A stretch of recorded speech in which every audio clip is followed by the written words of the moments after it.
بدبخت اون مسئولی است که امضا می کند این قوانین و ضوابط غیر شرعی را برای زائران امام حسین. زائر بعد، سلام علیکم. بفرمایید از کجا تماس میگیرید؟ شمسیه از افغانستان. کدام شهر هستید؟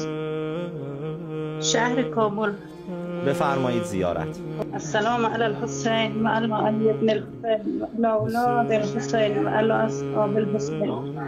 آقا جان، ما شیعه افغانستان خیلی مظلوم هستیم. هر سال 40 به ما ویزا نمیده ایران.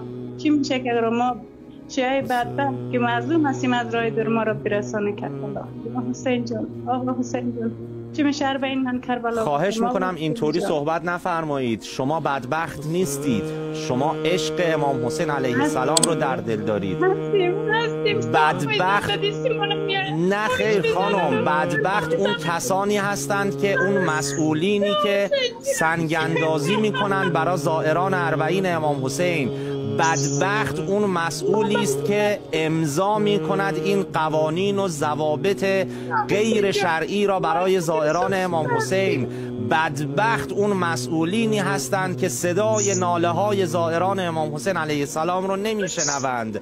بدبخت اون مسئولینی هستند که اینقدر کارشکنی می کنند برای زائران اربعین سید الشهدا علیه السلام. شما عاشق امام حسینید.